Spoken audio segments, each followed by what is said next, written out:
Jamais je n'aurais cru que la famille recomposée deviendrait mon plus grand secret. Bonjour, je m'appelle Anaïs, j'ai 22 ans. Depuis quelques mois, ma vie a basculé dans une réalité que je n'aurais jamais imaginée. Tout a commencé quand ma mère s'est remariée avec un homme de la région, Jean-Luc, et que son fils, Lucas, est devenu mon beau-frère. Au début, leur présence dans ma vie était comme des ombres lointaines, des inconnus avec qui je partageais à peine quelques mots. Pourtant, le destin, avec son étrange façon de jouer, a décidé de nous rapprocher d'une manière que je ne peux toujours pas expliquer. Je vivais alors dans une petite maison à Beaune, en Bourgogne, un endroit paisible où les vendanges rythment les saisons. J'étais plongée dans mes études à l'université de Dijon, cherchant encore ma voie entre les cours de littérature et les longues heures passées à la bibliothèque. Lucas, lui, était plutôt réservé, presque taciturne, et nos échanges se limitaient à des politesses lors des repas en famille. Mais cette distance ne devait pas durer. Un soir d'automne, alors que la pluie tambourinait contre les fenêtres, mes parents étaient partis à un dîner professionnel à Dijon, et Lucas et moi étions seuls à la maison. Installé dans le salon avec mes livres de philosophie éparpillés autour de moi, je tentais de préparer un exposé pour le lendemain.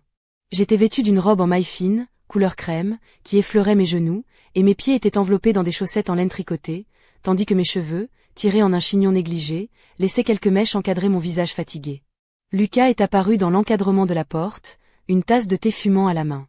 Il a observé la scène un instant, puis s'est approché doucement. « Besoin d'un coup de main ?» a-t-il demandé, penché pour voir mes notes.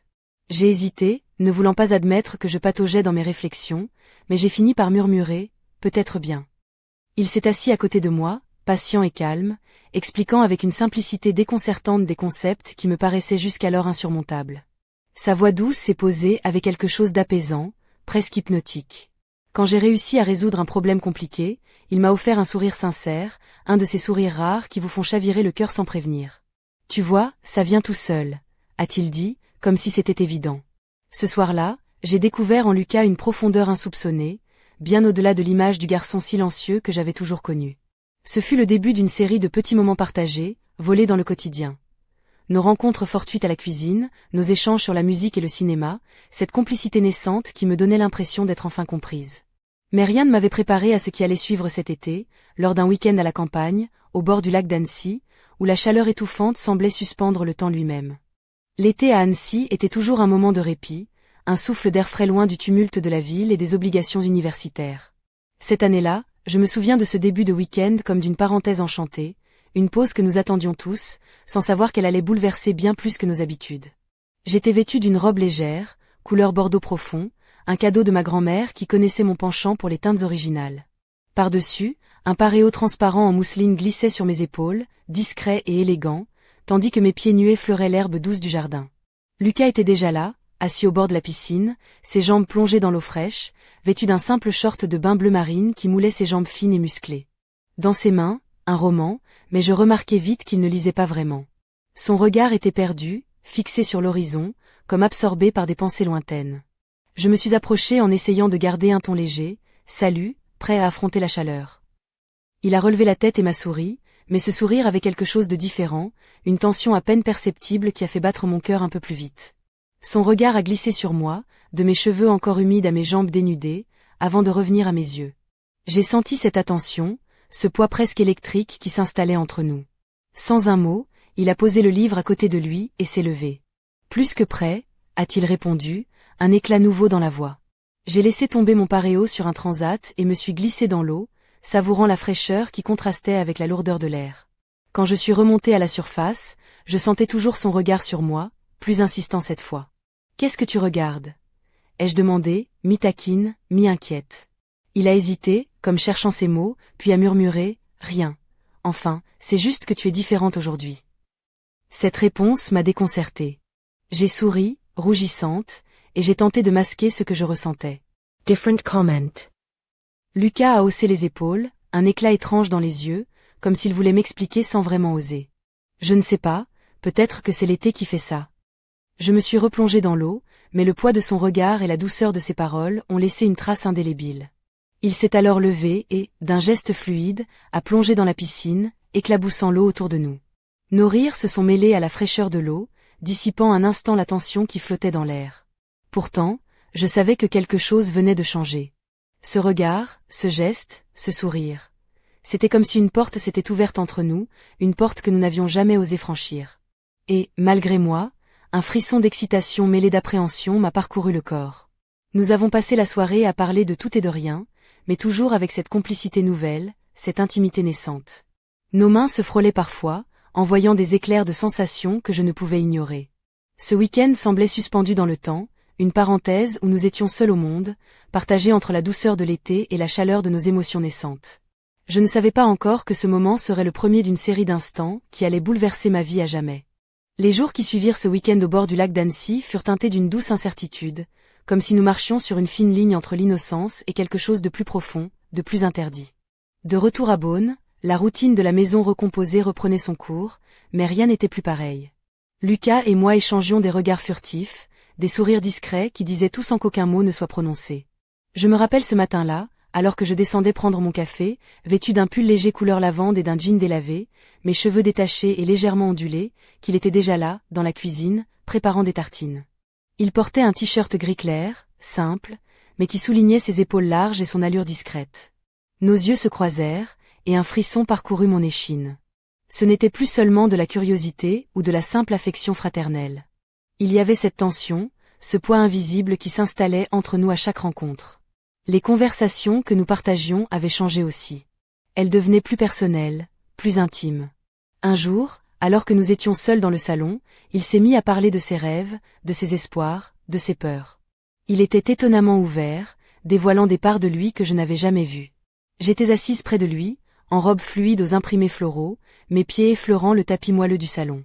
Ses mains, fines et nerveuses, jouaient avec un coussin, trahissant son trouble. Parfois, j'ai l'impression que personne ne me comprend vraiment, avoua-t-il avec une voix presque cassée. Je posai ma main sur la sienne, un geste simple mais chargé de promesses. Moi non plus. Mais peut-être qu'on pourrait essayer de se comprendre, ensemble. Il releva ses yeux vers moi, un éclat d'espoir mêlé à une peur sourde. Ce moment scella une nouvelle étape entre nous, une complicité plus profonde, mais aussi un secret que nous devions protéger. Les semaines passèrent, et nous réussissions à maintenir cette façade de fratrie ordinaire devant nos parents. Les repas en famille restaient ponctués de conversations banales, d'échanges polis où personne ne semblait remarquer le lien particulier qui se tissait dans l'ombre. Pourtant, chaque instant volé à la discrétion était intense. Nos mains se cherchaient sous la table, nos regards se croisaient dans le feu de la nuit. C'était un jeu dangereux, une danse sur le fil du rasoir. Un soir, alors que la maison dormait, j'entendis un léger coup à ma porte. Mon cœur s'emballa. C'était Lucas, venu glisser dans ma chambre, enveloppé dans une lumière tamisée.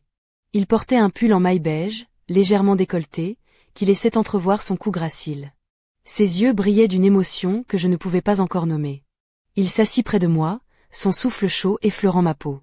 Nous parlâmes jusqu'à l'aube, partageant nos doutes, nos espoirs, et cette sensation étrange d'être seuls au monde, unis par un secret qui nous liait plus que jamais. Mais cette intimité nouvelle ne pouvait rester cachée éternellement. La peur du jugement, la crainte de briser les liens familiaux, tout cela pesait lourd sur nos épaules. Pourtant, malgré tout, nous savions que ce que nous partagions était réel, sincère, et qu'aucune règle ne pourrait effacer ce qui venait de naître entre nous. Je sentais au fond de moi que l'été à venir ne serait pas seulement une saison de chaleur, mais aussi celui des révélations, des choix difficiles, et peut-être de la confrontation à une réalité que nous avions longtemps fuie. Avec Lucas, nous étions prêts à affronter ce qui viendrait, ensemble, liés par un lien que personne ne pourrait comprendre à part nous. Ce fut un après-midi de septembre, alors que les feuilles commençaient à prendre des teintes dorées, que tout a basculé.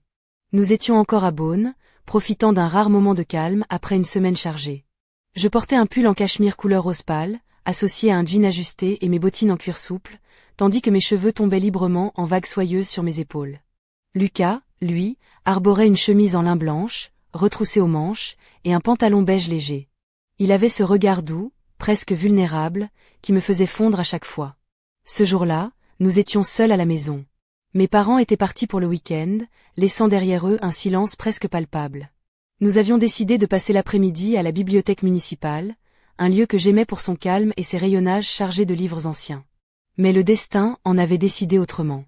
En rentrant, une panne d'électricité avait plongé la maison dans une obscurité presque totale. Dans cette pénombre, nos gestes se faisaient plus attentifs, nos regards plus longs. Lucas m'a pris la main, sa peau chaude contrastant avec la fraîcheur de la pièce. Le silence entre nous était chargé d'une tension électrique, palpable et délicieuse.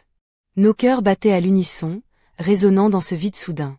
C'était comme si le monde s'était arrêté, suspendu à ce moment suspendu. Il m'a regardé avec une intensité nouvelle. Anaïs. Yeah. Il s'est interrompu, cherchant ses mots. Je sentais son hésitation, cette lutte intérieure entre ce qu'il voulait dire et la peur de briser les barrières invisibles qui nous séparaient. Je me suis approchée, doucement, effleurant sa joue de la paume de ma main, sentant la douceur de sa peau sous mes doigts. Je sais, ai-je murmuré. Ses yeux se sont fermés un instant, puis il a posé ses lèvres sur les miennes, un baiser tendre, hésitant, mais chargé de promesses. Ce contact a déclenché une tempête silencieuse en moi, un mélange d'émotions contradictoires, désir, peur, excitation, culpabilité. Nous avons passé la soirée à parler, à nous confier sur ce que nous ressentions, sur ce que cela signifiait pour nous. La nuit est tombée, et avec elle, toutes nos certitudes se sont effondrées. Nous savions que ce qui venait de naître ne pourrait pas rester secret longtemps, que les conséquences seraient lourdes, mais aussi que nous ne pouvions plus revenir en arrière. Ce moment fut à la fois la naissance d'un amour interdit et le début d'un chemin semé d'embûches. Dans l'obscurité de cette maison silencieuse, j'ai compris que Lucas n'était plus seulement mon beau-frère, mais l'homme qui faisait battre mon cœur plus fort que jamais. Et que, malgré tout, j'étais prête à affronter le monde pour lui. Quelques semaines plus tard, alors que l'automne s'installait doucement sur Beaune, un événement imprévu vint bouleverser notre fragile équilibre. Lucas reçut un appel qui fit pâlir son visage et trembler sa voix. C'était Élise, son ancienne petite amie, celle dont il parlait rarement, qui avait eu un grave accident près de Lyon. Elle était hospitalisée, nécessitant une opération urgente, et il était le seul à pouvoir venir à son chevet. Ce choc fit naître en moi une tempête d'émotions contradictoires. La peur, d'abord, qu'il parte et que tout change entre nous. La jalousie, aussi, sourde et douloureuse, face à ce fantôme du passé qui réapparaissait soudainement. Et puis l'incompréhension.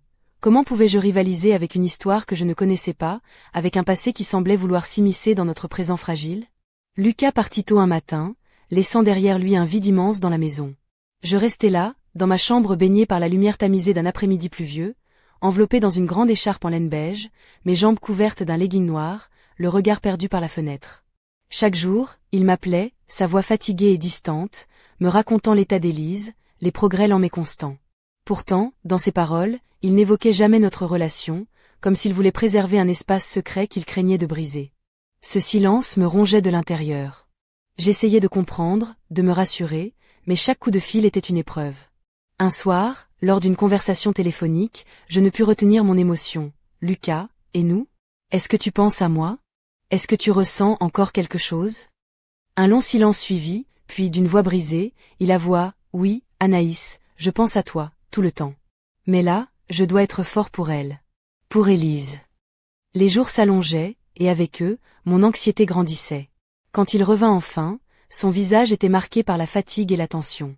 Son sourire, bien que sincère, semblait plus réservé, plus distant. La complicité qui nous unissait semblait s'être étiolée, remplacée par une réserve que je ne comprenais pas.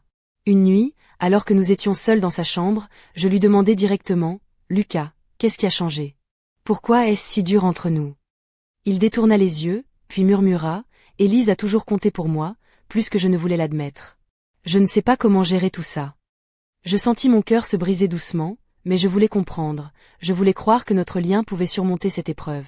Pourtant, au fond de moi, une peur sourde s'installait. Et si ce passé revenait pour tout détruire? Ce fut ce même soir que, par hasard, en rangeant ses affaires, je tombai sur une vieille photo glissée sous son oreiller. Sur l'image, Lucas et Élise souriaient, complices, leurs mains entrelacées. Au dos, une inscription à l'encre bleue, « Pour toujours ». Ce simple détail fit vaciller tout ce que je croyais savoir. Une question brûlante s'imposa alors. Étais-je seulement une étape dans son histoire, ou bien l'avenir qu'il espérait construire? Je n'aurais jamais imaginé à quel point une simple photo pouvait bouleverser mon monde. Ce cliché, glissé discrètement sous l'oreiller de Lucas, portait en lui un poids que je ne pouvais ignorer. Pour toujours. Ces mots écrits à l'encre bleue résonnaient dans ma tête comme un écho amer.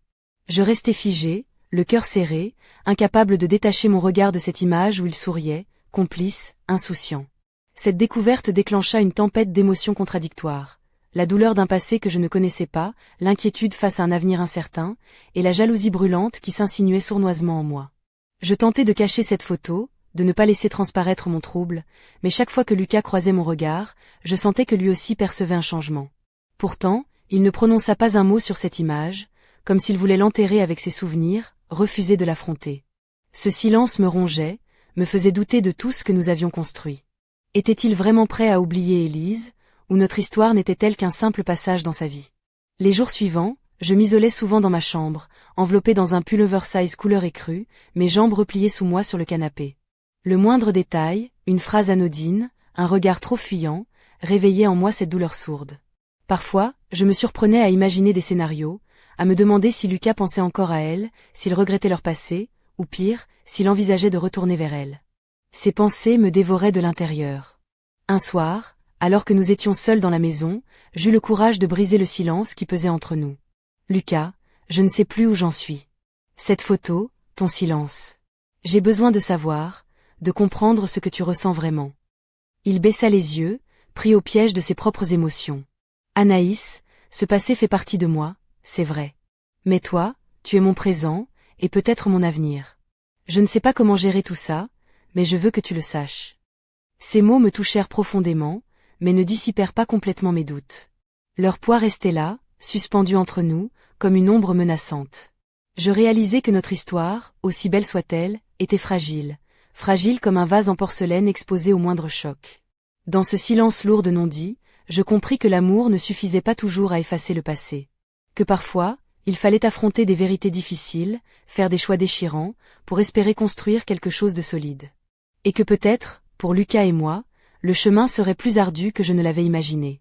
Pourtant, malgré tout, je refusais de renoncer. Car au fond de moi, une petite voix me disait que ce lien, aussi compliqué soit-il, valait la peine d'être sauvé. Que nous pouvions, ensemble, affronter les tempêtes, et peut-être, un jour, trouver la paix. Mais pour cela, il faudrait du courage, de la patience, et surtout, être prêt à tout dévoiler, même les secrets les plus sombres. Quelques jours plus tard, alors que j'essayais tant bien que mal de faire taire mes inquiétudes, la vie nous réserva une surprise qui bouleversa à nouveau notre fragile équilibre. Ce que je n'avais pas vu venir, c'était cette visite inattendue, un matin pluvieux où le ciel semblait lui-même pleurer nos secrets. La sonnette retentit, brisant le silence pesant de la maison. Je descendis, enveloppé dans un trench-coat beige, mes bottes en cuir luisantes sous la pluie. Sur le pas de la porte se tenait une femme que je n'avais jamais vue, mais dont le regard familier fit frissonner mon cœur. C'était Élise. Sa présence était à la fois une énigme et une menace. Elle avait ce sourire doux amer, presque résigné, et ses yeux brillaient d'une intensité qui me déstabilisa. Elle entra sans attendre d'invitation, comme si elle connaissait chaque recoin de cette maison, chaque secret enfoui. Son regard croisa le mien, et un frisson parcourut mon échine. « Anaïs, je suis venue pour parler », dit-elle d'une voix calme, mais empreinte d'une émotion difficile à dissimuler. Je sentais mon cœur battre la chamade. Pourquoi était-elle là? Était-ce pour revendiquer une place, pour raviver une blessure encore à vif? Ou pour tenter de comprendre ce qui s'était passé pendant son absence? Je ne savais pas, et cette ignorance me terrifiait. Lucas arriva à son tour, surpris de la présence d'Élise. Son visage se ferma, une ombre passa dans ses yeux. La tension monta instantanément, palpable, presque électrique. Les mots furent hésitants, les silences lourds de non-dits. Élise expliqua son séjour à l'hôpital, la chirurgie, la douleur, mais aussi son désir de tourner la page, de comprendre ce qui s'était passé pendant qu'elle était loin. Entre nous trois, le dialogue était un fragile équilibre, une danse délicate entre vérité et mensonge, entre passé et présent. Élise n'était plus celle que je redoutais, mais une femme blessée, humaine, avec ses propres doutes et ses propres peurs. Pourtant, sa présence raviva la peur sourde qui me tenaillait depuis des semaines. Celle de perdre Lucas, de voir notre monde s'effondrer sous le poids des souvenirs. Cette rencontre inattendue fut un choc, un rappel brutal que le passé ne s'efface jamais vraiment, qu'il peut ressurgir sans prévenir, bouleversant tout sur son passage. Mais elle fut aussi le début d'un nouveau chapitre, d'un combat à trois, où chacun devait apprendre à apprivoiser ses blessures, à trouver sa place dans un présent compliqué. Je compris alors que notre histoire ne serait jamais simple, qu'elle serait faite de compromis, de confrontations, mais aussi, peut-être, de réconciliation. Et que pour avancer, il faudrait d'abord affronter cette vérité, aussi douloureuse soit-elle. La présence d'Élise dans la maison jeta une ombre nouvelle sur notre quotidien déjà fragile. Les jours qui suivirent furent un mélange étrange d'apprivoisement et de tension, comme si nous marchions sur un fil invisible, suspendu entre le passé et le présent. Chaque regard, chaque geste était chargé de sens, et je sentais parfois mon souffle se couper face à ce triangle improbable dont j'étais devenu l'un des maillons. Un après-midi, alors que la pluie battait contre les vitres, nous nous retrouvâmes tous les trois dans le salon, une pièce baignée d'une lumière tamisée. Élise, vêtue d'un pull en laine écrue et d'un jean délavé, paraissait à la fois fragile et déterminée. Lucas, en chemise bleu ciel, semblait tiraillé entre deux mondes, ses yeux cherchant désespérément une issue. Les mots commencèrent à sortir, hésitant d'abord, puis plus affirmés. Élise parla de sa douleur, pas seulement physique, mais celle du cœur, de l'abandon, du silence. Elle avoua qu'elle ne savait plus où elle en était, ni ce qu'elle voulait vraiment. Je suis venue chercher des réponses, peut-être un peu de paix, murmura-t-elle, les yeux embués. Lucas répondit avec une honnêteté désarmante, confessant ses propres tourments, son amour partagé, sa peur de blesser ceux qu'il aimait. Sa voix tremblait, trahissant la profondeur du conflit intérieur qu'il vivait. Je l'écoutais, mon cœur serré, consciente que rien ne serait plus jamais comme avant. Puis vint mon tour. Je pris une profonde inspiration, sentant le poids des regards posés sur moi. Je ne suis pas ici pour remplacer qui que ce soit, dis-je doucement, mais pour aimer Lucas, pour être là, malgré tout. Je sais que c'est compliqué, mais je suis prête à affronter cette réalité, à construire quelque chose avec lui, même si cela doit être difficile. Un silence s'installa, lourd mais sincère. Ce moment fut un tournant, une ouverture vers une possible entente, un fragile espoir de coexistence. Nous comprenions que l'amour ne se partage pas toujours de manière simple, qu'il peut se tordre, se déchirer, mais aussi se réinventer. Et c'est là, au cœur de cette tempête émotionnelle, que je réalisais que notre histoire n'était pas seulement une lutte contre le passé, mais une quête de vérité, de pardon, et surtout de liberté. Liberté d'aimer, malgré les obstacles, malgré les jugements, malgré les peurs. Ce jour-là, malgré la douleur, une nouvelle force naquit en moi. Une force qui me pousserait à ne jamais renoncer, à croire en ce que nous étions, en ce que nous pouvions devenir. Car parfois, c'est dans les épreuves les plus sombres que l'amour trouve sa lumière la plus éclatante. Les semaines qui suivirent cette confrontation sincère furent un véritable tourbillon d'émotions, un crescendo où chaque jour apportait son lot de tensions, de doutes, mais aussi de petites victoires. La maison, autrefois paisible, résonnait désormais des murmures et des silences lourds de sens. Lucas, Élise et moi étions liés par un triangle complexe, où chaque regard échangé pouvait faire basculer l'équilibre fragile que nous avions réussi à trouver. Je me souviens d'une soirée en particulier, alors que la nuit avait enveloppé Beaune d'un voile étoilé. J'étais dans ma chambre, vêtue d'une robe de soie rouge profond, dont la fine matière glissait doucement sur ma peau, accentuant chaque courbe. Mes pieds nus caressaient le parquet poli, tandis que mes doigts jouaient nerveusement avec le pendentif en argent en forme de croissant de lune que Lucas m'avait offert. Ce bijou, symbole de notre lien, semblait à la fois une promesse et un rappel de tout ce que nous risquions. Soudain, un coup léger à la porte me fit sursauter. C'était Lucas, enveloppé dans un pull gris, le regard chargé d'une tension que je connaissais trop bien. Sans un mot, il s'approcha de moi, ses mains tremblantes cherchant les miennes. Ce contact, à la fois familier et chargé d'une intensité nouvelle, fit vibrer tout mon être. « Anaïs » murmura-t-il, la voix brisée, « je ne sais plus comment avancer. Tout semble si compliqué, si fragile. Mais je sais une chose, je ne veux pas te perdre. » Je sentis une larme couler le long de ma joue, mêlée à un mélange d'espoir et de peur. « Moi non plus, Lucas. Mais il faudra qu'on soit forts, ensemble. Même si le chemin est semé d'embûches. » Ce soir-là, dans la pénombre tamisée de ma chambre, nous nous sommes promis de ne jamais abandonner, de lutter contre les vents contraires, contre les jugements, contre le poids du passé. Notre amour, fragile et tumultueux, devenait une flamme vacillante mais déterminée à briller. Pourtant, malgré cette promesse, une ombre planait toujours au-dessus de nous. Un secret, un mystère que je sentais tapi dans l'ombre, prêt à surgir au moment le moins attendu. Cette tension palpable transformait chaque instant en un équilibre précaire, où la moindre erreur pouvait tout faire basculer. Je savais que notre histoire n'était pas terminée, que la tempête n'était pas encore passée. Et dans ce silence lourd de promesses non dites, je sentais que le véritable défi ne faisait que commencer. Quelque chose, de plus grand, de plus sombre, attendait au tournant, prêt à bouleverser nos vies à jamais. Et moi, au cœur de ce tourbillon, je me préparais à affronter l'inconnu, à plonger dans ce mystère qui menaçait de tout emporter sur son passage. Car parfois, c'est dans l'obscurité la plus profonde que la lumière la plus intense peut naître. Le lendemain matin, un silence inhabituel planait dans la maison. Je me levai doucement, encore enveloppé dans mon peignoir de soie ivoire, mes pieds effleurant le parquet frais. La lumière filtrant à travers les volets laissait entrevoir une atmosphère lourde, presque oppressante. Je cherchais Lucas du regard, mais aucune trace de lui dans la cuisine ou le salon. Mon cœur se serra. Puis, sur la table de nuit de sa chambre, je découvris une lettre soigneusement pliée. Mon nom était écrit à l'encre noire, avec une écriture que je connaissais par cœur, mais dont la froideur me glaça le sang. Les mots étaient simples, mais portaient la force d'un adieu. Anaïs, je suis désolée de partir ainsi, mais je ne peux plus fuir le passé ni le présent. Tu mérites la vérité entière, même si elle me brise. Je reviendrai, un jour, quand tout sera plus clair. Un frisson parcourut mon corps, mêlé à une douleur sourde et une rage contenue. Pourquoi partir maintenant? Pourquoi m'abandonner dans ce chaos d'émotions, dans ce tourbillon d'incertitude? Je sentais la maison se refermer sur moi, chaque pièce devenant un écho de notre histoire inachevée. Mais ce qui me troubla le plus fut la découverte, glissée sous la lettre, d'un petit objet, un pendentif en forme de clé, finement ciselé, symbole énigmatique que je n'avais jamais vu auparavant. Était-ce un message? Une promesse? Ou un avertissement? Je me tenais là, figée, le regard perdu dans le vide, consciente que cet instant marquait le début d'un nouveau chapitre, d'une quête bien plus profonde que tout ce que j'avais imaginé. Lucas était parti, mais son absence laissait derrière elle un mystère lourd de secrets, un mystère que je devais résoudre, coûte que coûte. Ce départ brutal, cette lettre énigmatique, ce pendentif étrange, tout semblait m'entraîner dans un labyrinthe dont je ne voyais pas encore la sortie.